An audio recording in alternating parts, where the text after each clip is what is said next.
We're recording in three, two, and one.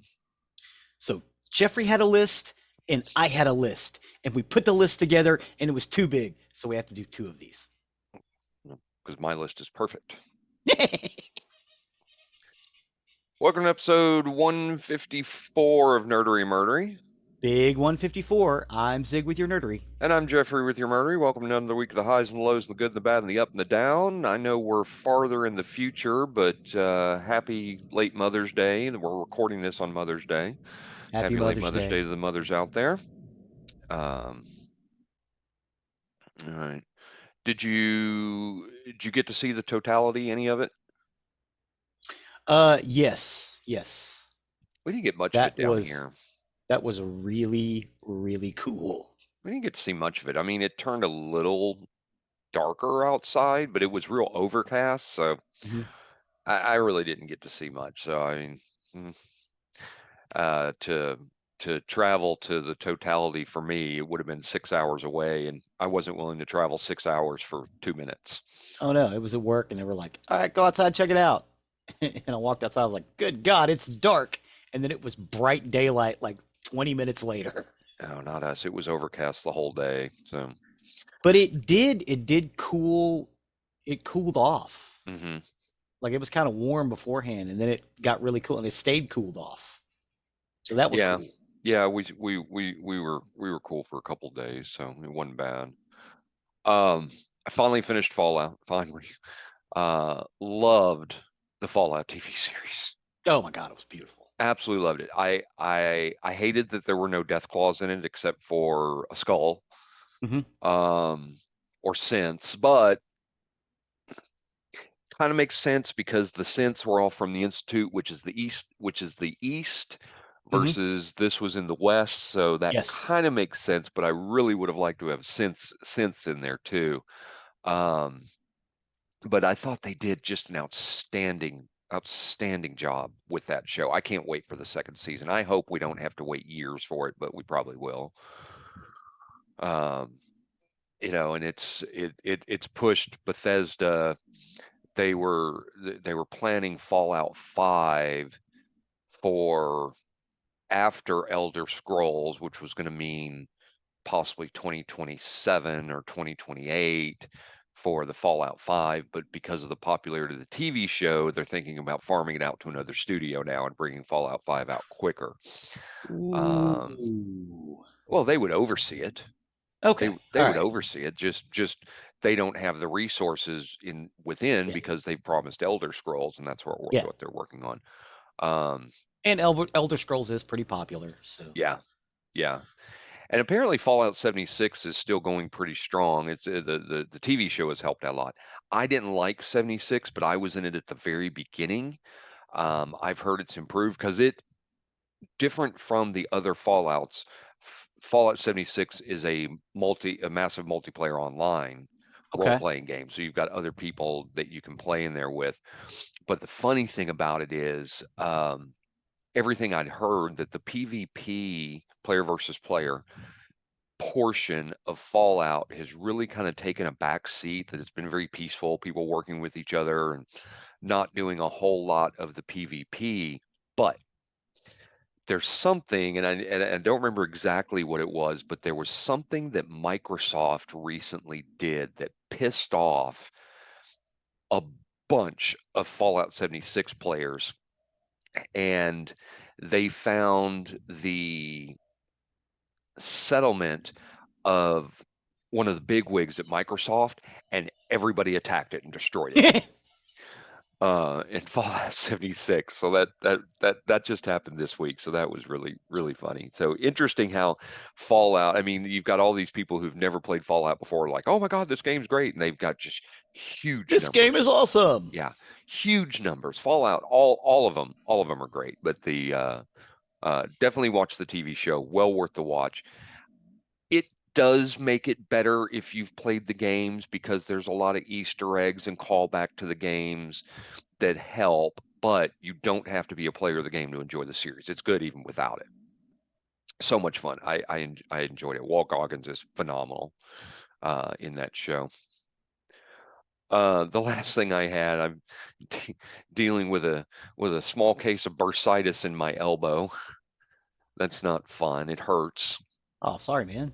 That's all right. I'm on antibiotics and everything. It just my left elbow is kind of swollen and very warm. Got a little fever in it, but I think I'm starting to come out of it.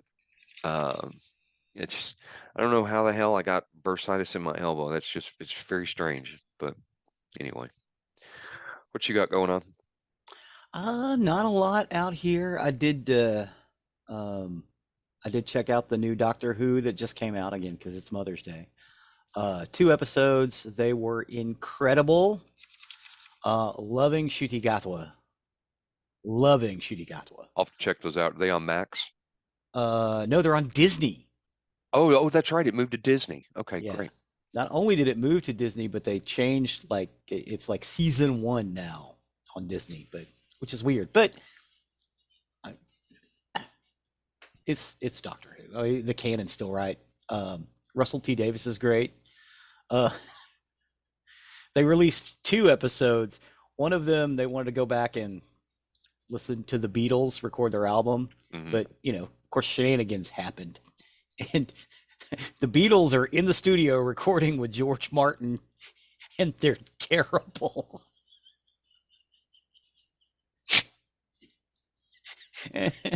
And that's when they realize something has gone wrong. Interesting. God. I mean, the song is hysterical. It's "I love my dog. My dog is great. Yay, my dog." Oh my God, I was laughing so hard I had to stop. But I'm kind of a music head, so. But yeah, it was really it was a lot of fun. Love those. So if you guys aren't checking it out, check it out. Yeah, There's two episodes out now. I didn't know that it had dropped. I'm pulling up Disney Plus Yeah. just to look. Am I signed in? Yeah, I'm signed Space in. Babies and what was the second one? Space Babies was Uh, pretty good, but I Doctor mean the second one Who. was much better. Um, so the Church on Ruby Road, that was the one that came out at Christmas, and Yes. then Space Babies and the Devil's Chord. The Devil's Chord. Yeah. The Devil's Chord looks to be the one with the Beatles. Yes. And they look nothing like the Beatles, but the guy playing George Martin looks exactly like George Martin, so that That's was pretty nice. cool. When's the rest of the I think season they're gonna going to drop? drop Saturday night. Oh, okay. Yeah, or yeah, Saturday night. I think we got it about 7 o'clock. No, we got it Friday night. Sorry, Um, because we got it. I was able to watch both of those and Joe Bob Briggs because Joe Bob Briggs is releasing an episode with just one movie every 2 weeks, and that's amazing as well. so there's gonna be uh da, da, da, da, 8 episodes total, and yeah, it looks like it's gonna drop every Saturday. Well, it's got a release date for episode 4 and 5, but then 6, 7, and 8 just say 2024. So I don't know if it's Okay, gonna be June or what. It doesn't really say. Um, yeah, the next one will drop next Saturday. Good. We'll have to we'll have to get those I'd actually like to for them to go all the way out, and then we can watch that as a whole. kind of binge them. Yeah, yeah. Same thing we're doing with the Rookie right now, waiting on the Rookie to drop all their episodes. I think they've only got 8 episodes out right now Yeah, for this they're current for some season. reason they're releasing the Rookie. They'll release a couple of episodes and there'll be a couple of weeks and they'll release a couple more episodes. Really, Yeah, I don't know why they've been doing it. They've that's all been really interesting. good. We've been watching it live. That's interesting. I wonder why they're doing that.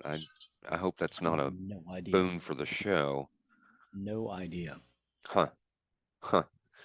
Um, So this is so funny. And just another clue that they're watching us. Everybody is watching us. They know what you're doing. They know what you're saying.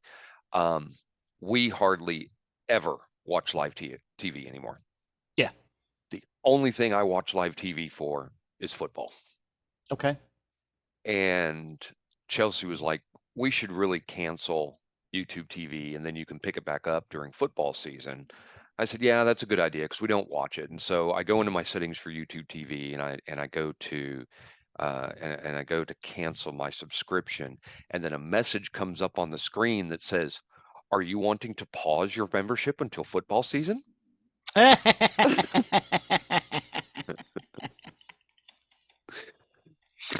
So my membership is paused until August when it will come back up again.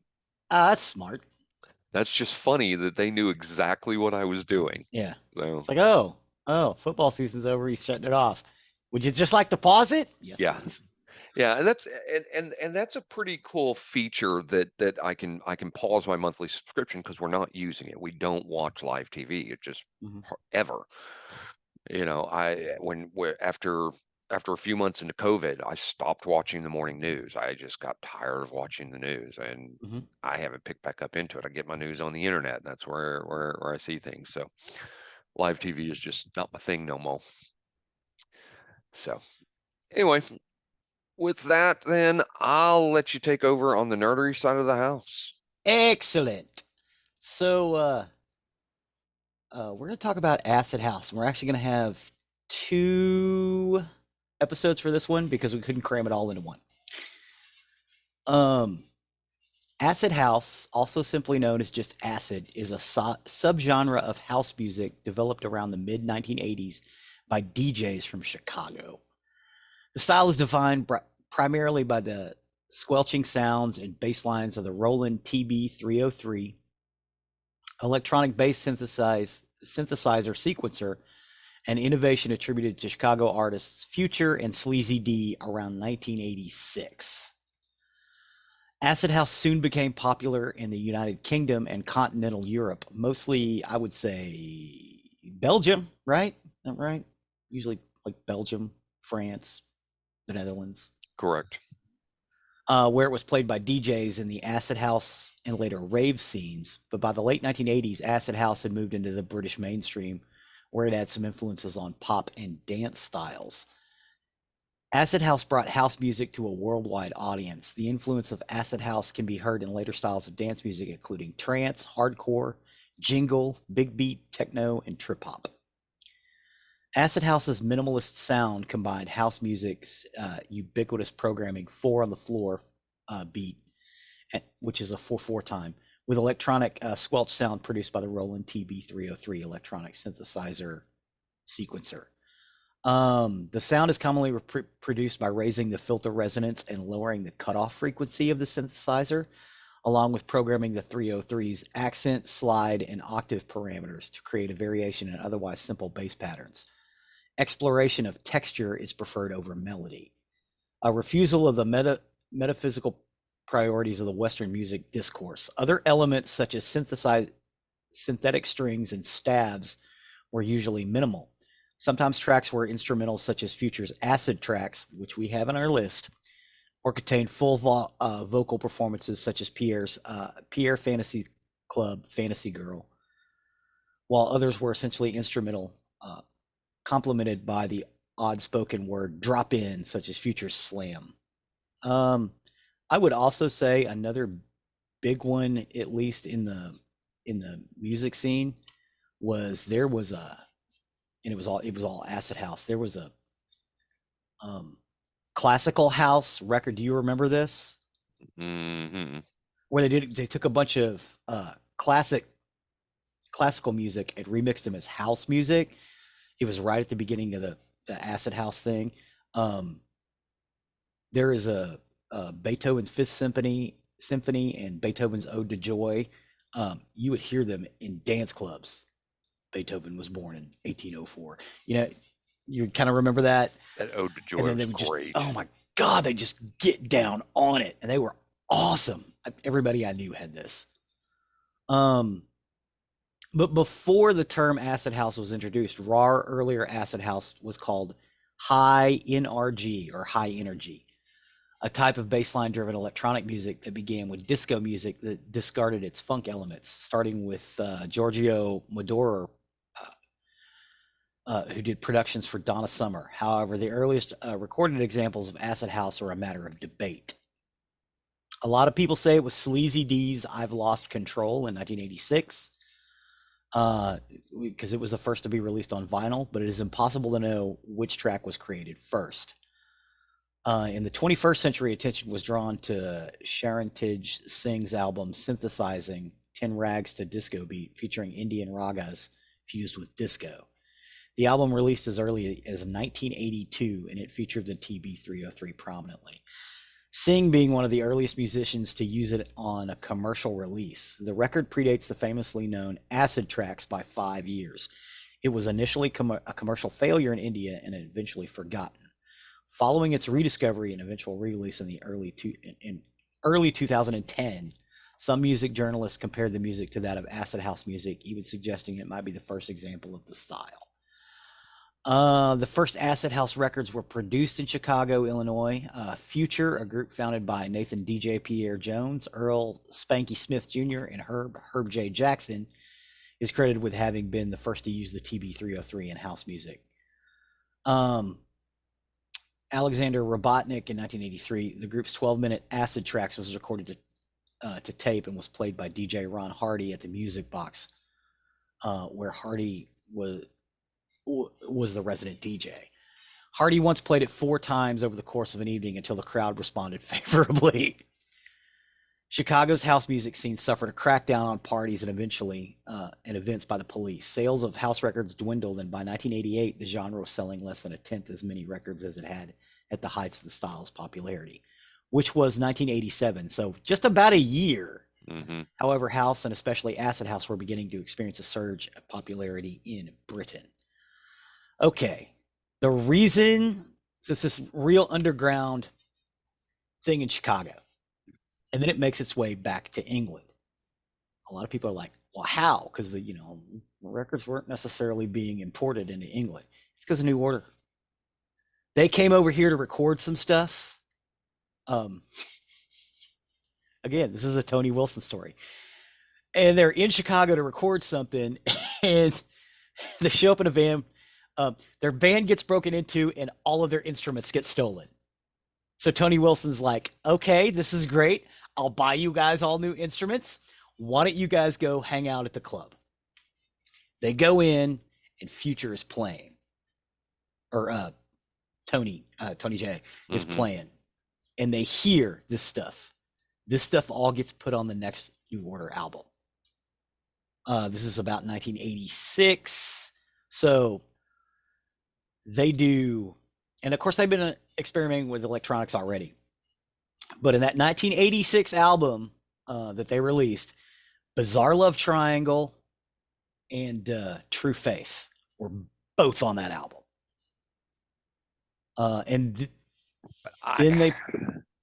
But those aren't acid house songs. No, they're not. But they did the release party at the factory. Okay, right. And they brought some of these Chicago guys with them. Gotcha. Okay, now I'm with you. That's when it exploded in England.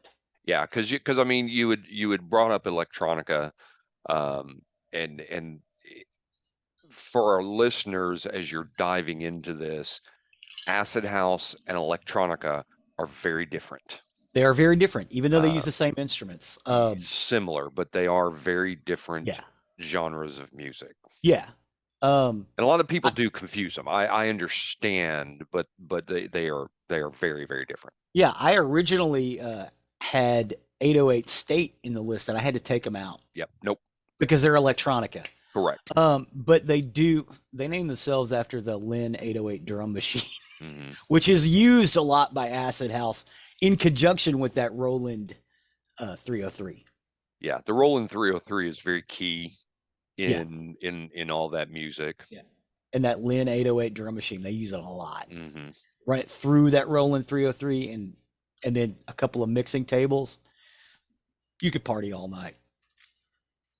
You don't even need that many records. And they used, a lot of these guys would sample off of New Order's electronic stuff too, so it kind of goes into it. But again, New Order wasn't doing acid house; they just liked it.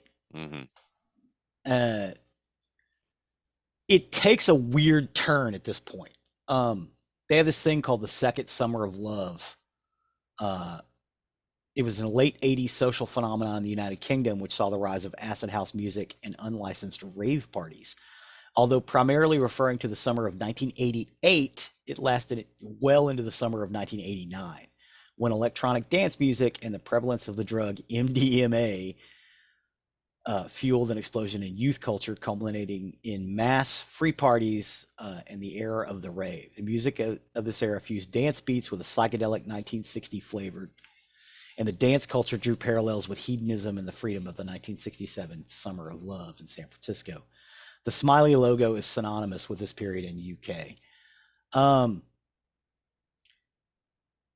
So what was weird is you got these house records playing. Of course, they're playing at the factory most nights, and then they have rock bands on the weekends. Well, some of these rock bands heard this and started mixing this sound into their rock shows. So you get rock guitars and this Roland 303 and the Lynn drum machine, as well as a live drummer, and it goes nuts. And these guys will jam out. Of course, they were taking a lot of MDMA or ecstasy. So they'd jam out, they'd start playing a song, and they'd play for like an hour, just one song. One of those songs was Loaded by Primal Scream. That's the first song we're going to talk about.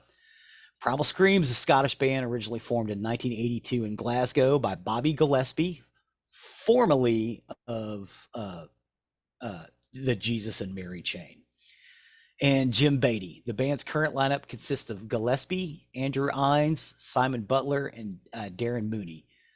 Barry Cadigan has toured and recorded with the band since 2006 as a replacement after the departure of guitarist Robert Throb Young. Primal Scream has been performing live from 1982 to 1984, but their career did not take off until Gillespie left his position as a drummer of the Jesus and Mary chain.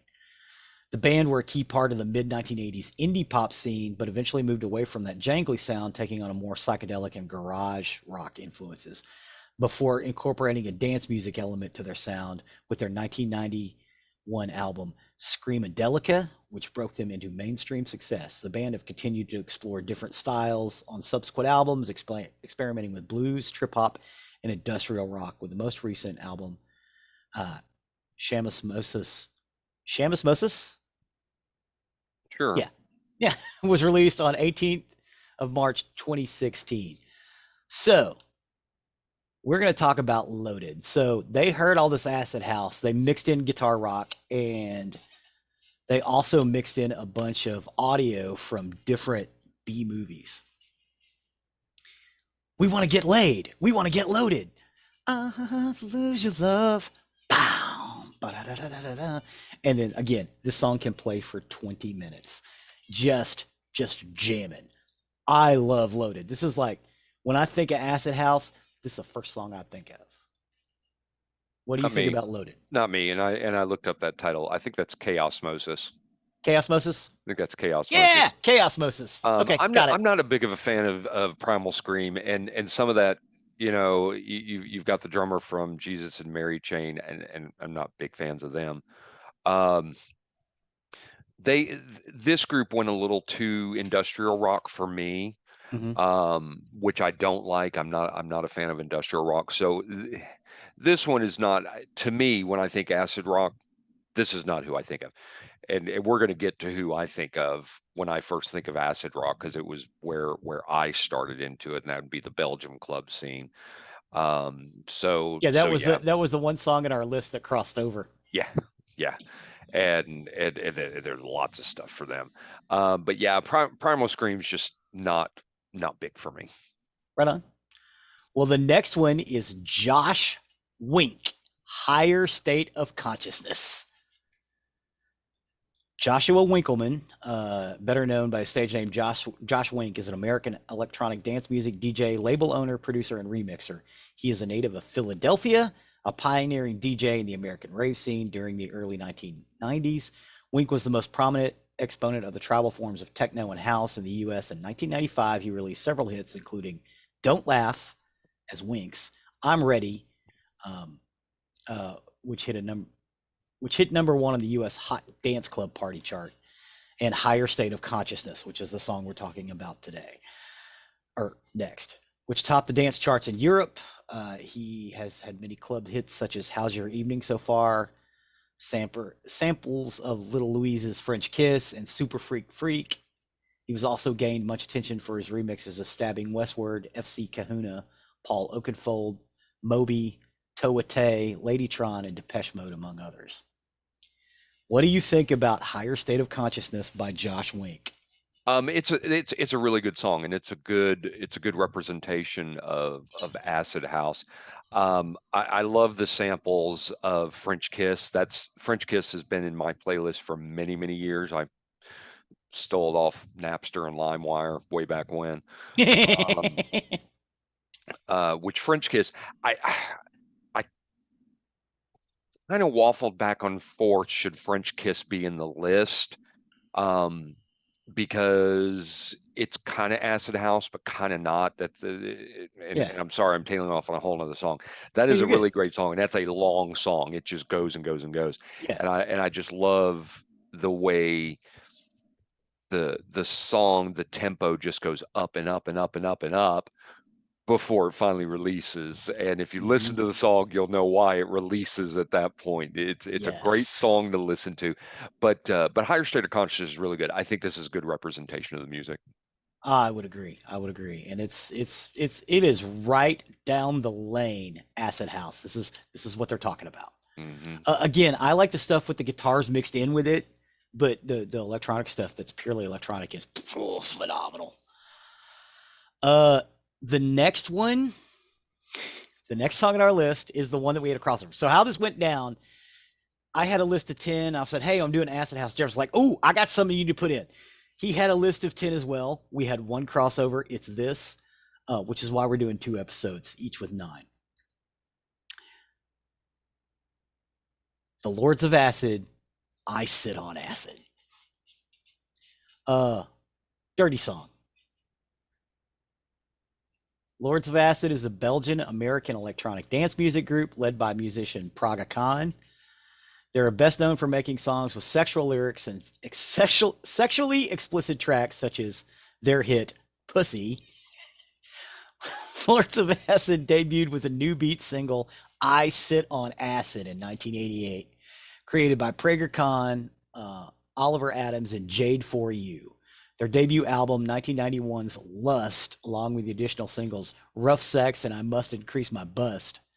Their second album, Voodoo You, featured industrial dance music that was followed by Our Little Secret and a B-side compilation titled Heaven is an Orgasm, and a remix album titled Expand Your Head in 1999. In 2000, they released more rock-influenced fourth album titled Far Stucker, and in 2003, after being in the business for 15 years, released the greatest hits album called Greatest Tits. Their fifth album, Deep Chills, was released on the 10th of April, 2012. Tracks on the album included Children of Acid, Paranormal Energy, and Zach Baggins, and Pop That Tushy with Alana Evans. In Really, 27, Zach Baggins. Really, huh? Yeah, Zach Zach Baggins. Baggins. You know who that is? No, who's Zach He's the Baggins? paranormal investigator. He's got a TV show. Oh, You'd know him really? if you'd know him if you Yeah, saw that's him. why they call it Paranormal He's Energy. yes, he's very Uh, famous. He's also way over the top, oh, yeah. way over the top. Check out an episode at I can't remember the name of his show off the top of my head right now. Is it Paranormal Investigation or something? I don't remember, but yeah, check it out. Is He's he o- is he he's a over the top. chop? Yeah, yeah. I don't even know what that means. We've been referring to people as a chop for years. How do you listen to And This Is Why We Drink and not know who Zach Baggins is? Oh, eh. Lords of Acid re-released their back catalog of albums through Metropolis Records as special remastered band editions. The albums featured bonus tracks selected from B-sides from singles and artwork designed by artist-producer Josie Lords. And they're still making music today. Um,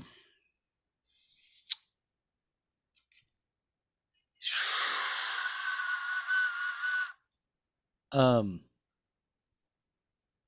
damn it. Jade Yes. For You left in early or late 1999, and I don't think they've been as good since Jade For You left. No. Their stuff is still pretty cool, but they're I Sit on Acid is an acid house song, And straight up. this is the one that if I think of acid house, this is the very first song that comes to mind. It was my introduction into the Belgian club scene. Hmm. That music. I had a cassette that this was on, along with a whole bunch of other stuff, which is how I really got into it. I don't even remember. I got the cassette from somebody. They said at What the was a time. mixtape? No, no, it was a factory release tape. Uh, per, it's the word I'm looking for, an authentic Hmm. release. But anyway, um, at the time, I had been really into several new age jazz artists, which is all very much not necessarily electronic, but instrumental and in keyboard and things like that. And I really liked some of that. And somebody said, "You need to check out this. This is Belgium house music." And I loved it. Absolutely loved it. And this was one of the first songs I heard. Um, this is the Lords of Acid are great. Their songs are very explicit and they're very sexually explicit, but they are a perfect representation of acid house, especially that Belgium's club scene. Oh yeah.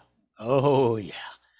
Um, and again, they're also a band that doesn't shy away from mixing in guitar sounds. Hmm. They do not mind doing it, and Hmm. it's hard, Right. hard stuff. But it's, oh my god, you can dance all night to it. It's great stuff. And if you go to look for this song, again, I've included one in our playlist. There's probably 50 versions of this song out there. Basically, they all start out the same, but some will be 5 minutes, some will be 10 minutes, some will be 25 minutes long. Just amazing. Right. All this music, it was meant to be able to dance all night to. Yep, All this. All all this. of it, every single one of these. So yeah, there are several mixes to all of these. The next one is another one of those English bands. This song was actually very popular for a short window of time. It is Unbelievable by EMF. They were an English alternative rock band from Cinderford, Gloucestershire, who came to prominence at the beginning of the 1990s. I would say like right at 1990. During their initial 8-year run from 89 to 97, the band released 3 studio albums before a hiatus. Their first single, Unbelievable, reached number 3 on the UK singles charts and was a number 1 hit on the US Billboard Hot 100.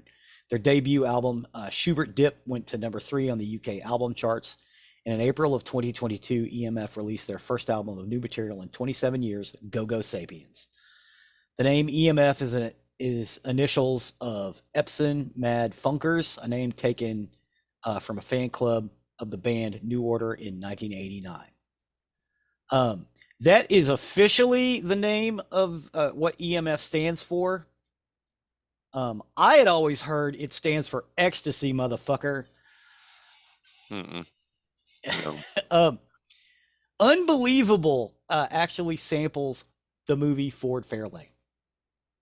Andrew Dice Clay is all through um, Hmm. uh, or Andy Silverstein is all through this song. This song was huge. Um, I love this one, and I love the breakdown in it. I love the way the guitars interlace with the electronics. Uh, in a way I had never heard before when I heard this, because it was EMF that helped me discover Primal Scream. Um, this blew me away, and Well, God, you can dance to this song. you can, and it was played in clubs. I've always thought this song is more on the edge of acid house than actually being acid house. They're more electronica, especially this song. They might have some others that are more typical to acid. I mean, when you compare them to Lords of Acid, it's worlds different. Um, this is acid house. But to me, they're just kind of on the edge of it. Okay, that's I, fair. I I don't not like this song. Yeah, I just think they're only kind of on the edge of acid house. right on. The next song is Bam Bam, Where's Your Child? Uh, Chris Bam Bam Westbrook is an American producer, singer, songwriter, arranger, music performer, remixer, recording studio engineer, and is sole owner of Westbrook Records. He owns the rights to all of his releases, which he controls through his publishing company, Last Dance Music. He is largely an exponent of house music, techno, and acid. And the name of the song is Where's Your Child from Bam Bam. This is one of those Chicago guys, and it was really, really early. Um, what, like 87, 88? Isn't that where Hmm. that about right? It's about Hell, it right. may have even been late 86 when he recorded it. That's about right. Yeah. Let's talk about Bam Bam Where's Your Child. What do you think about this one? Well, and this is another one. As you said, it is very early in the acid house, and it was Chicago.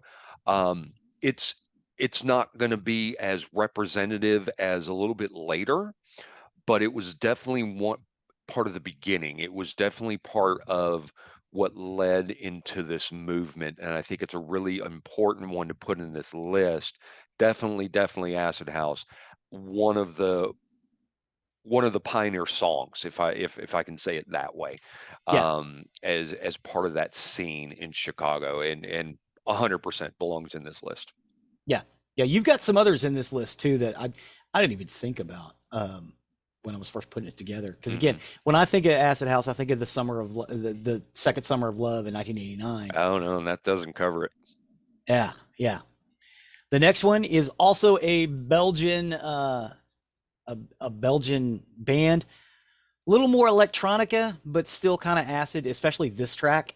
It is Headhunter by Front 242. Front 242 is a Belgian electronic music group that came into prominence during the 1980s, pioneering the style they called electronic body music. Their profound influence on the electronic and industrial music genres. Front 242 was formed in 1981 by Scott near Leuven, Belgium. Okay. By Daniel Bresnuti and Dirk Bergen, who wanted to create music and graphic design using emerging electronic tools. Prior to forming Front 242, Bresnuti worked on a music project called Prothese, and they were already producing several one off tracks. The front part of the name comes from the idea of an organized popular uprising and the fact that a word can be translated in many languages while retaining the same meaning. The number 242 could have been chosen in tribute to the United Nations Security Council Resolution 242, which formally established the inadmissibility of the acquisition of territory by war and the need to work for just and lasting peace in which every state can live in securely. The first single by the duo Principles and the B-side Body to Body was released in 1981.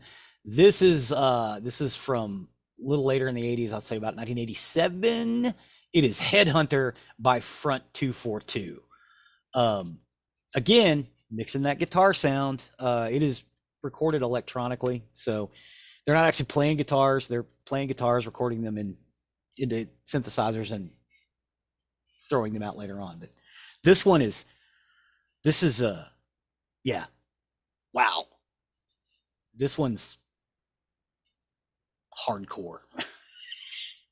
Uh, You can tell where industrial kind of starts with these yeah, guys. and this is another one with this group because they do dip in the industrial, which I said I'm not as Yeah, big of a all their fan later on. stuff after this is Um, definitely industrial. they're I think Front 242 is very definitively cross electronica and acid house.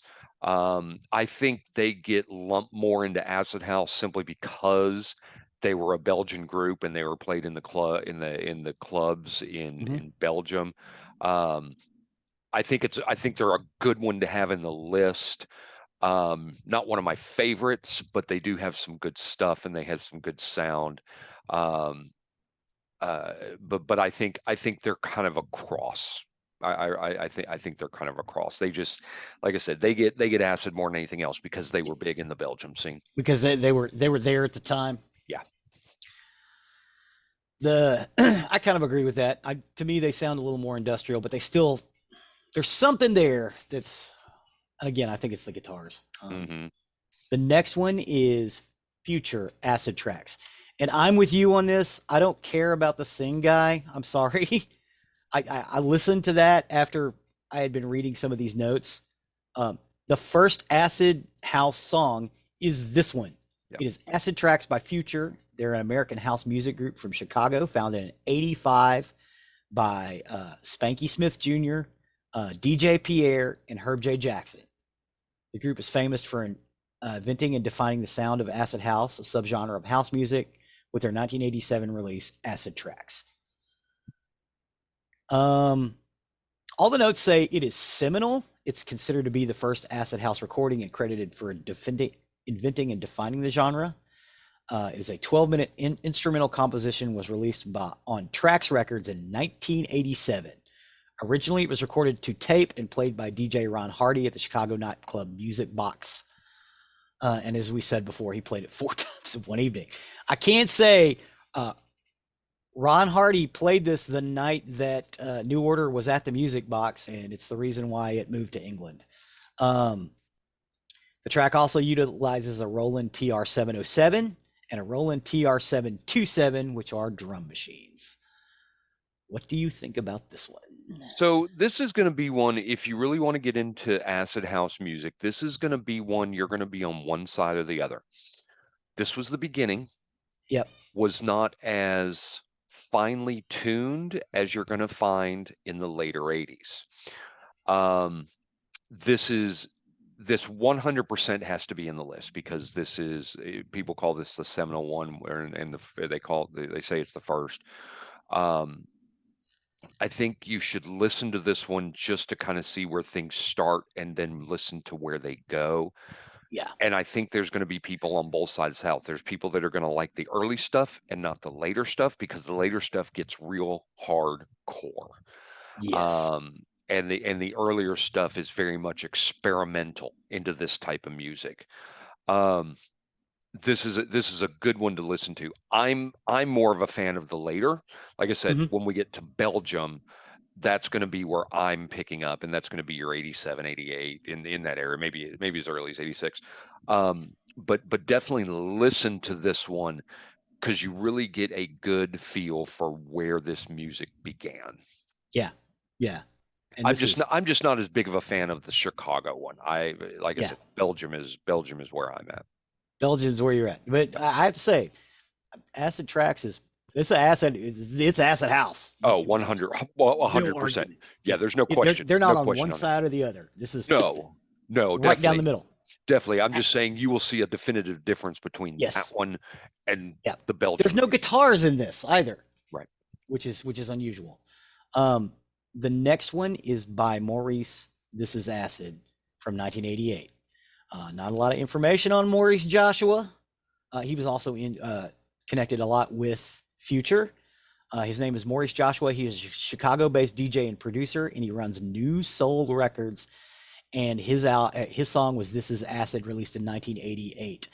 It came out pretty shortly after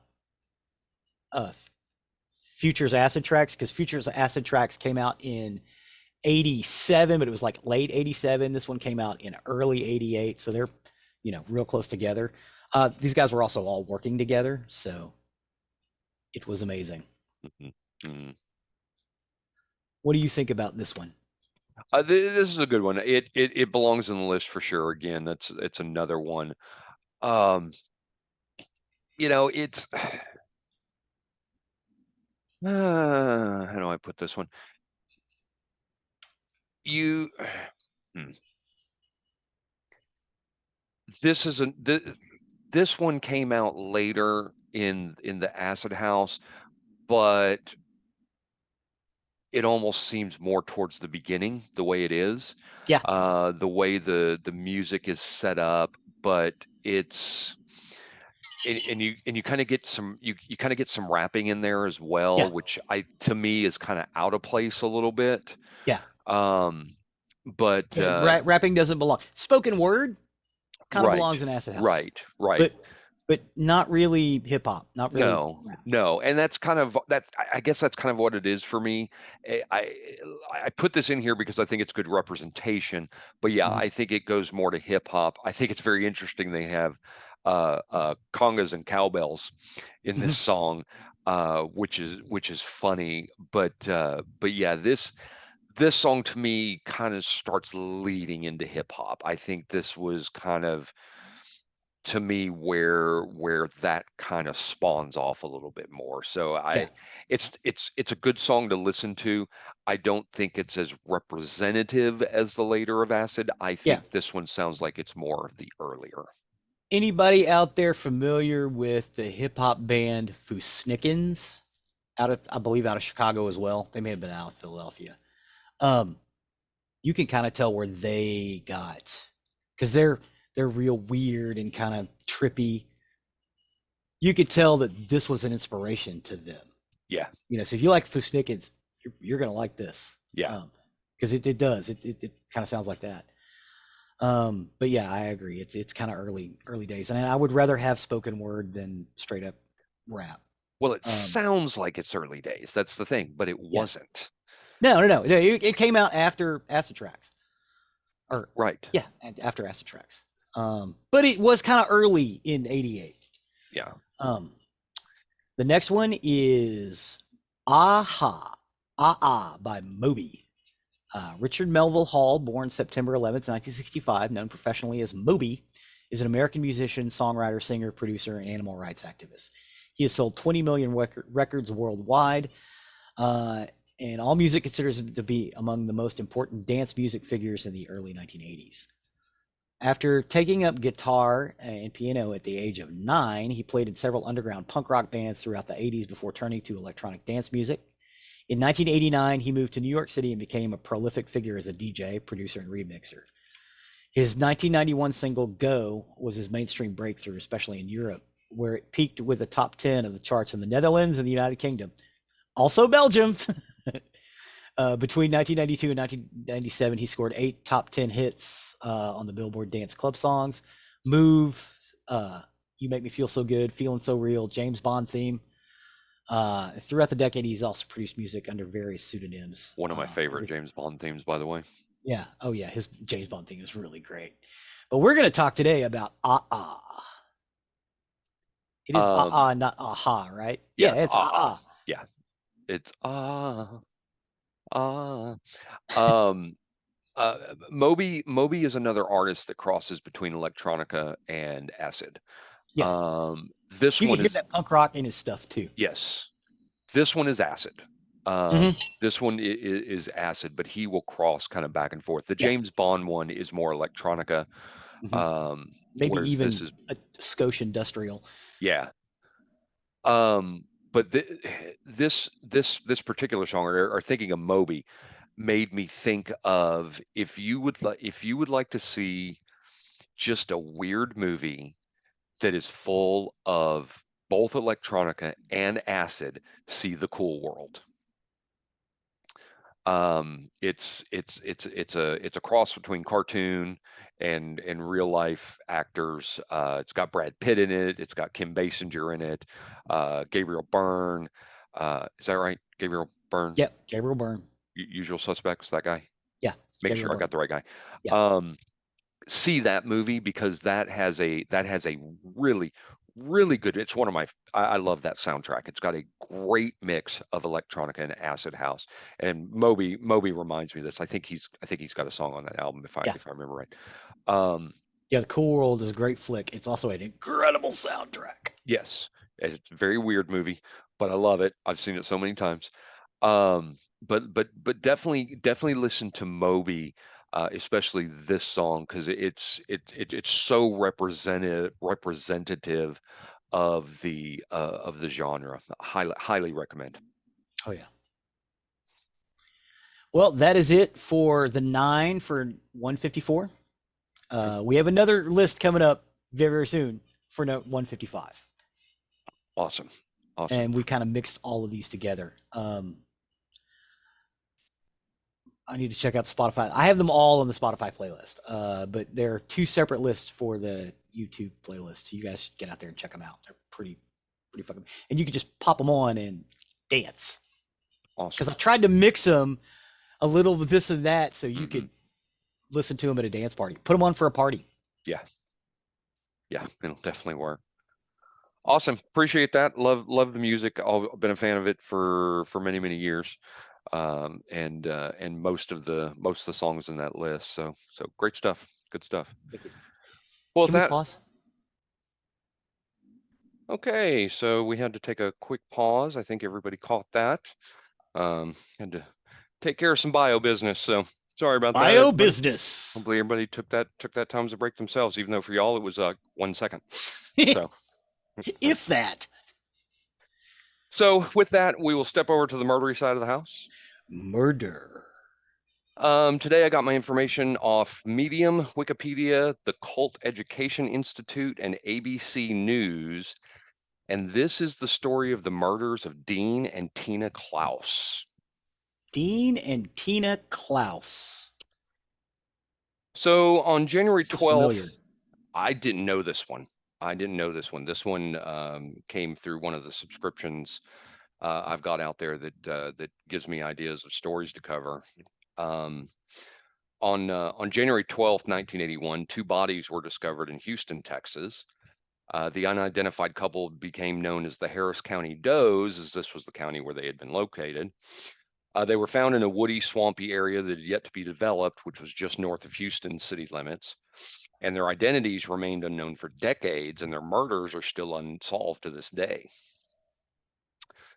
There was a local person who had let their dog run out in the woods because it was a fairly rural area at the time. And to their surprise, their dog returned with a decomposed human arm. As soon as this happened, they quickly contacted the authorities, and a search party was started to search the area, and they found the unidentified bodies near Wallaceville Road.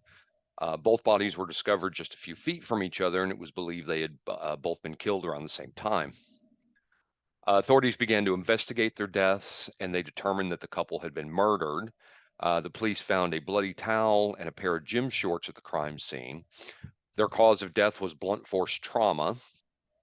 The male victim had been bound and beaten, and the female victim had been strangled. They believed that the woman had been attacked first and that the man had died trying to defend her, and both had been stripped of their clothing. Both victims had been heavily decomposed by the time they'd been discovered, and they determined that the couple had been there a few weeks to maybe about as long as 2 months.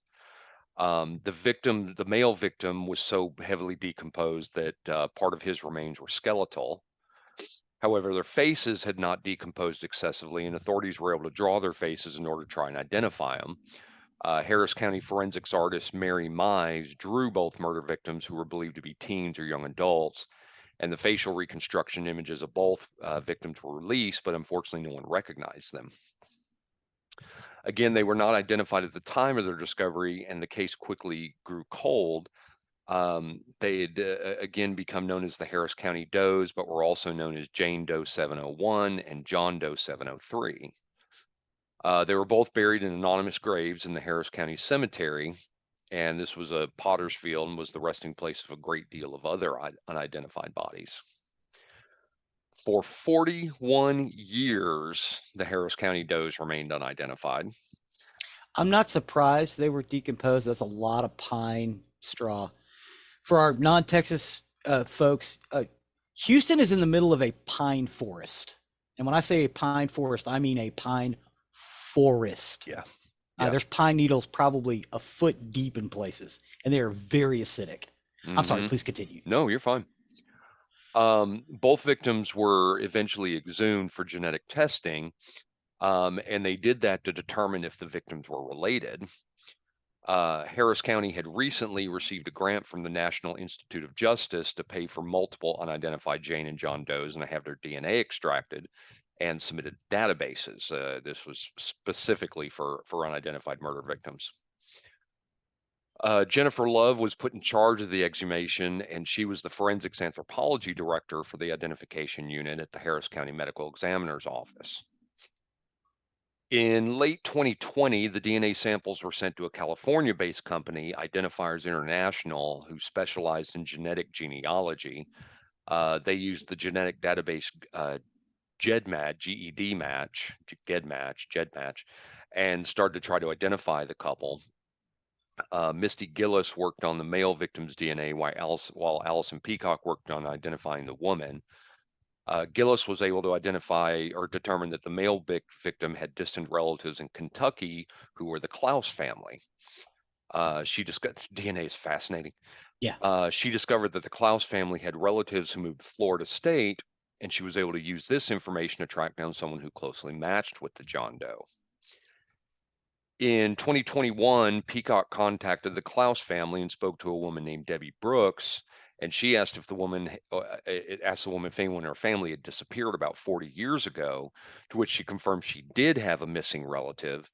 Uh, Debbie Brooks then provided Peacock with more information, and this led to the forensic genealogist positively identifying the Harris County Does. The deceased couple were identified as Tina and Dean Clouse. The woman who Peacock had spoken to had been Dean Clouse's sister. In total, it took the forensic genealogist 10 days to identify Dean Clouse, and shortly afterwards, his wife Tina was identified as well. On January 12, 2021, the Texas Attorney General's Cold Case Unit publicly identified the Clouses as the Harris County Does, and this date was the 40th anniversary of their bodies first being discovered. Wow. Dean's mother, Donna Casanta, had held on to the belief that her son was still alive out there, so it was devastating for her to discover he'd been dead for decades. Following the announcement that revealed their identities to the public, members of the Lynn family and the Clouse family both traveled to Texas. They were able to get a firsthand look at the place where their loved ones had been found dead, and they were able to visit Tina and Dean's grave sites. Tina's brother, Les Lynn, stated that both families were in agreement that the Clouse couple should be buried together. So it was a great relief to finally have the Clouse couple be positively identified. However, once authorities finally knew who the Clouses were, they realized they had a problem on their hands. What happened to Tina and Dean's baby daughter? What? The Clouses had a baby daughter, Holly Marie, who had not been found anywhere near her parents' bodies, and no one knew where she was. There were no baby does that had been discovered that fitted her description. And when Debbie Brooks confronted Peacock and asked her if the investigators had ever managed to track down the baby, Peacock was taken aback. She responded simply with, "What baby?" What baby? So the authorities struggled to understand what had happened to the young baby because she would have been about a year old at the time. Had she been killed along with the parents and was her body dragged away by scavenging animals? Had the police failed to find the baby at the crime scene because they'd been unaware that the baby had been disposed of in that area? So what could have happened to her? One of the main theories that was whoever murdered Dean and Tina had kidnapped their baby daughter. Allison Peacock and FHD Forensics worked with the Clouse and Lynn families, acting as the family's advocate, helping to try to find Holly Marie. Peacock had created a project titled Hope for Holly DNA Project to bring public awareness to the case. The Center for Missing and Exploited Children, or NCMEC, created an age-progressed image of what they believed Holly would look like, and this image was released to the public.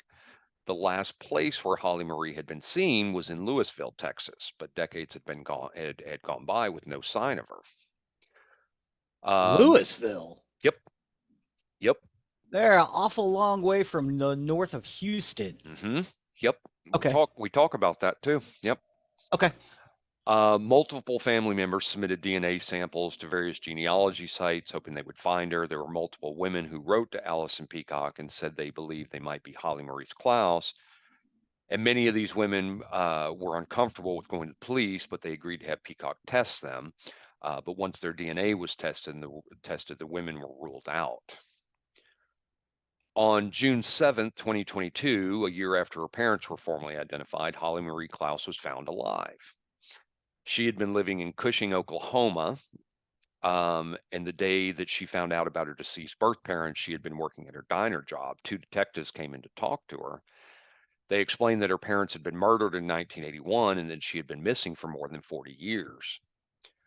Holly Marie had no memory or knowledge of anything that had happened all those decades ago and didn't even know she was a missing person or that her relatives had been searching for her, hoping that she was alive. Holy crap. Yeah. Can you imagine that shock? I know. Well, in 2022, when the police contacted her, she was 42 years old. Yeah. The date that she had been found, June 7th, was particular of interest because it was Dean Clouse's birthday. Interesting. The popular theory had been that Holly Marie had lived for decades without knowing who she really was, and when she was finally identified, the theory turned out to be correct. She had been thankfully not killed alongside of her parents, but she had never gotten to know the rest of her family, having been robbed of her own personal identity and was raised by her adoptive family. There had been multiple groups that had been involved trying to locate her. The authorities had run into trouble finding her because her name was spelled Holly with a Y or Holly with IE in different forms. And Holly Marie's birth certificate had been sealed, and authorities were told that the only way to access her birth certificate was through a court order. They only knew of a few reasons why it would be sealed. It could be a juvenile record or if she had been adopted. Most of the details surrounding Holly Marie's life were not released to the public as she was a private person, but what was known is she had a good life with her new family. She'd been married for 20 years, had 5 children and 2 grandchildren. Certain details of her childhood were kept from the public because police were still investigating the double homicide. Police discovered that Holly had been left at an Arizona church not long after her parents had been murdered. In Arizona. hmm And Okay. you'll find out why. All right. Holly's adoptive parents were Philip McGoldrick and his wife from Yuma, Arizona. He was the pastor from the church where Holly Marie had been abandoned as a baby. Holly had been told she was adopted as a baby, but she never learned the truth of her birth parents, and this couple was never considered suspects. No, they were just doing a good deed. hmm Philip explained to the detectives that one day 2 women showed up at the church. They had been part of a nomadic religious cult. There's your wanderers. Okay. And the women had been wearing white robes and were barefoot, and this had happened in late 1980. The unknown women wanted to leave the baby there, and one of the women claimed to be Holly's mother. They had given him Holly's birth certificate as well as a letter from Dean Clouse, which waived his parental rights. The church stated they were unaware of how these supposed cult members had ended up with the baby in their care, and he had been surprised by their request to take in the baby, but they were assured by the 2 women that they were serious about the request for the church to take the baby off their hands. The women also told Philip they had done this before. The women said they couldn't keep her because they were a nomadic group, and once they were done talking, the women left, and Philip never saw them again. So, on the day Holly Marie discovered her true identity, she was able to meet with her family members over a Zoom call, and this occurred just hours after she talked to detectives. Her relatives were thrilled at the chance of talking to Holly as they'd been holding on to hope they might one day be reunited with her. And in November of 2022, NCMEC helped fund a trip to Florida so she could meet her relatives in person. So the Hope for Holly project had completed its objective. It was renamed to the Dean and Tina Clouse Memorial Fund, and its new objective was to try to identify other unidentified Jane and John Does. The project became so popular that in October of 2022, it became Genealogy for Justice, which is a 501c3 charitable organization. The Clouse family and the Lynn family worked with Allison Peacock as advisors, and their first successful case was the positive identification of Virginia Higgins Ray, who had been a Jane Doe from Columbia, South Carolina in 1982, and she was identified on Mother's Day 2023. So a little background on Tina and Dean. Tina Gale Lynn was born on September 21st, 1963. At the time of her disappearance, she'd only been 17 years old. In 1978, Tina had met Dean in New Smyrna Beach, Florida, and when she was 15, and Dean had been 19. Tina's brother was already dating Dean's sister, and the couple had later gotten married. Their family said it was a whirlwind romance. The young couple had got married on June 25th, 1979, when they were only 16 and 20, and their daughter was born on January 24th, 1980. They had been extremely invested in caring for their young daughter, and at first, the couple had been living with Sherry Lynn, who was Tina's sister. Um, so Harold Dean Clouse Jr. and Tina Lynn Clouse had moved from Volusia County, Florida, to Louisville, Texas, in the summer of 1980 with their baby daughter Holly Marie. Which Louisville, it's a suburb of Dallas. So just to give you an Yes. idea, Houston is very far from Dallas. Yes. The area had been Back developed. then, it was 5 hours. Yeah, yeah. It's worse now. Drive. That We don't particular measure area, by distance. We time measure by time time. in Texas, yes. That area had been developing extremely quickly at that point, with houses getting built all over the area. And there'd been a boom of new houses and developments cropping up, and people were eager to find work in the area. Dean had been a cabinet maker, and he got a job with D.R. Horton Home Builders. He had decided to move his family to Texas because he thought it would help him get a lot of work. And at first, the young couple lived with Dean's cousin. They did this because they wanted to save up money for their first house, but Dean quickly found that work was not as stable as he had hoped.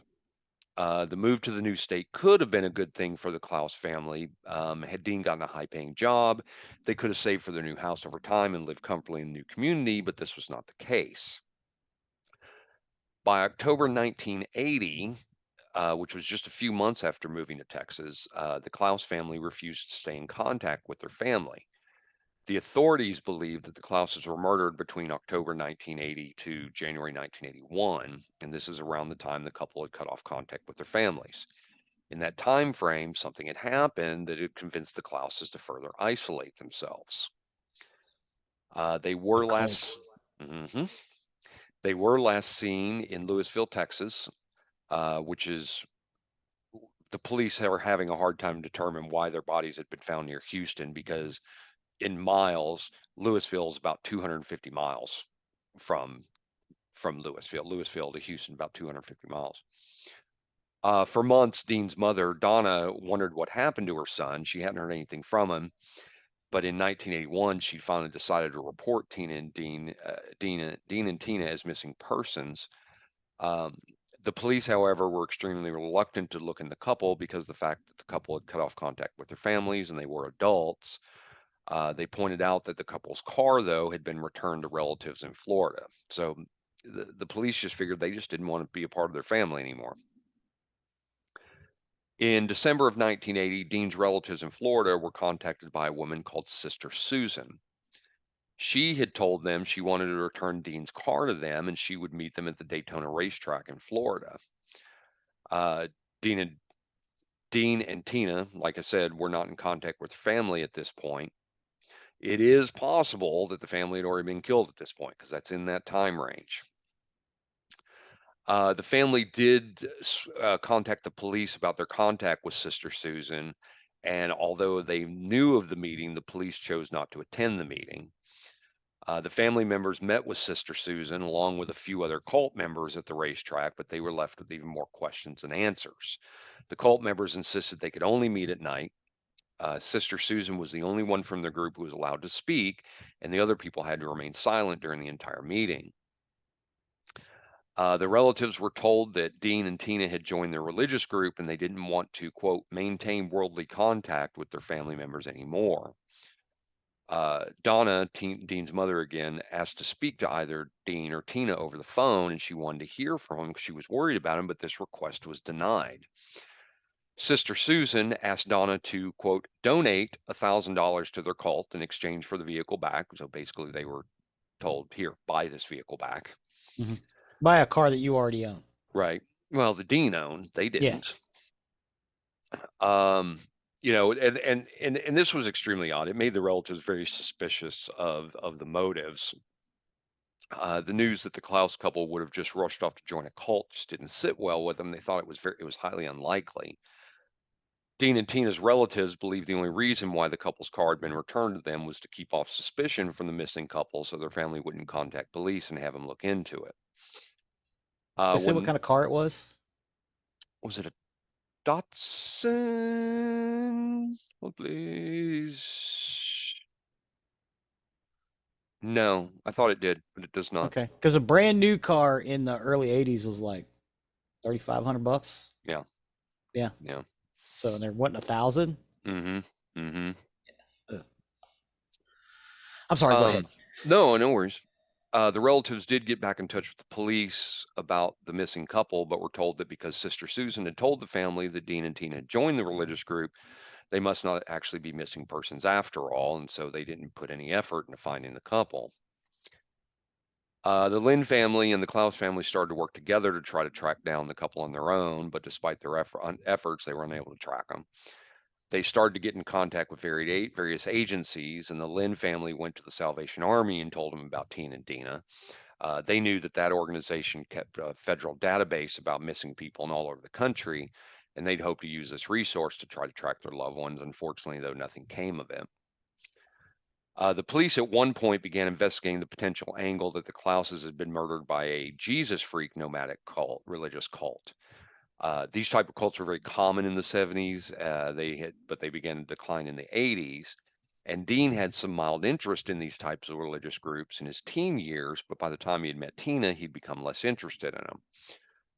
It's possible that Dean had become interested in cults again once he moved to Texas and was away from his family. Who knows? Especially they're down on their luck. They're not doing that Hmm. great financially. And as we've talked about cults before, they lift you up and make you Hmm. feel that you deserve better and you should be better. So, it could have been that he was just looking for a community of a sort in Louisville since they hadn't set down their own roots yet. For decades, the identity of the nomadic religious group that had likely been responsible for the Klaus's death and also leaving Holly Marie at the church was unknown. The group was known to travel around all the southern states, and they believed in separating males and females. The group also believed in vegetarianism and refused to use any leather items. There had been a previous incident in which cult members had left a baby at a laundromat in the past. The identity of the cult group was finally revealed in 2023 as the Christ family. They were a nomadic group that had been founded by Charles Franklin McHugh, who went by the name Lightning Amen. He told his followers he was God's representative, common in a cult. The cult was supposedly based on the Bible. However, it was largely up to McHugh's interpretation. In the Christ family cult, men and women were kept separate and they had to stay celibate. The cult demanded extreme amounts of loyalty from their members, and one of the ways they did this was demand that their cult members abandon their children. They did this because they felt children didn't have any use in the nomadic group and they would only be slowed by them. They actually referred to children as excess baggage. Mm. Children, do require extra care and schooling, and parents would have to focus too much on attention on them instead of on the cult, and so the parents would abandon their children. The kids would often get dropped off in public places such as churches or laundromats so that someone else could take care of them. And cult members were also required to sell everything they owned and donate all the money to the cult. They were allowed to smoke pot and tobacco, however, they were banned from drinking alcohol. McHugh had been traveling around in the 60s, sleeping on park benches and dumpsters and dumpster diving for his next meal. And he had also spent 40 days in the Mojave Desert as he believed he was Jesus. As he started to accumulate followers, the Christ family would travel around Texas, Arizona, and California in the 70s and 80s. Rick Ross, who had worked for the FBI, spoke out about the previously unnamed cult, and he stated that judging from the description of the robe-clad women in bare feet, the unnamed cult that left off Holly Marie was most likely the Christ family. He stated, quote, there aren't any other groups that wore white robes and went around barefoot other than the Christ family, and locality would match as well, and the time frame also matches. Ross spoke out that he believed the Christ family was one of the most destructive cults in modern history. It has been suggested that Dean and Tina willingly gave up their baby daughter when they had been recruited by the cult, since this is what the cult demanded on them. The two women who showed up at the church did have a letter from Dean giving up his parental rights, but did he actually write the letter? Yeah. Or was it the cult members who wrote it themselves, pretending it was from Dean? And if the Clouse couple gave up their daughter, why were they murdered? Yeah. A lot of it just doesn't make sense. The way they died, Tina was strangled and tied up and beaten for Dean. They both died very, very violent deaths. Yeah.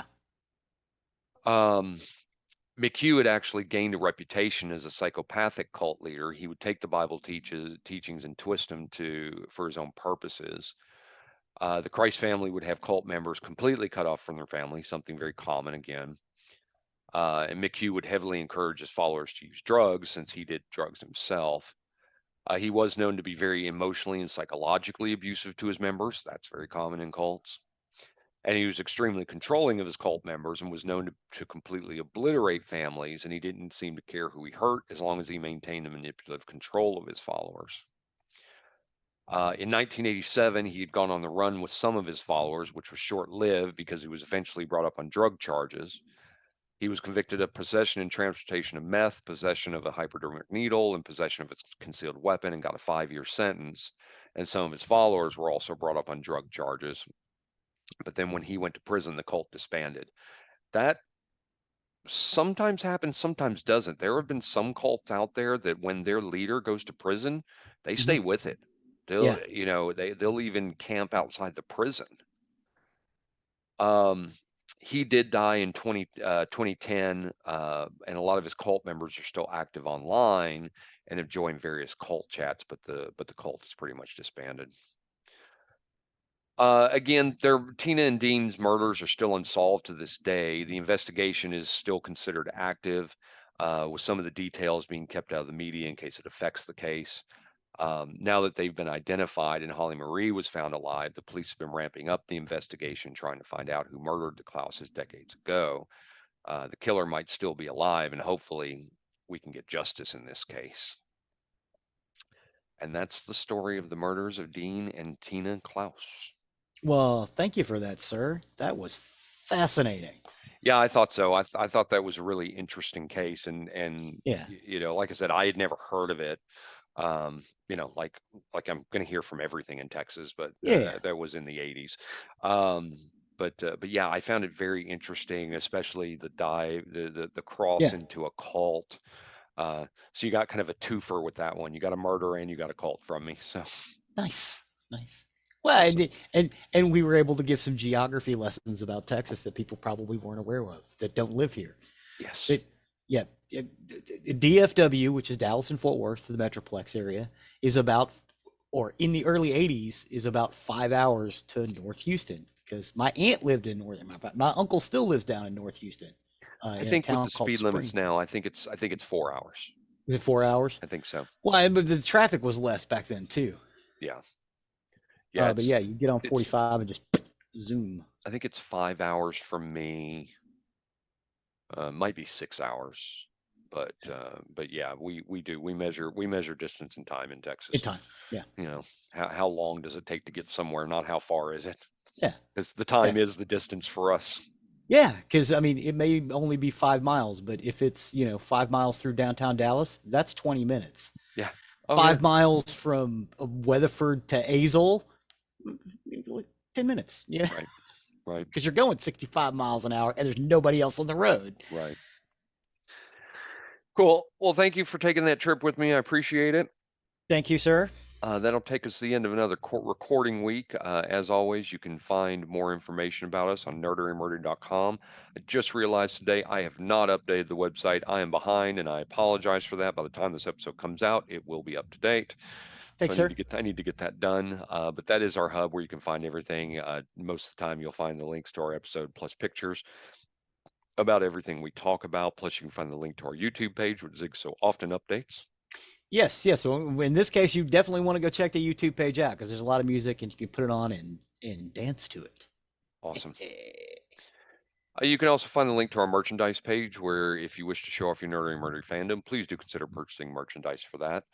The proceeds for that, plus our Patreon, our patrons that help donate to the show as well, all those proceeds go to the costs that are associated with the show. There are costs that keep us on the air to produce the show, the software to upload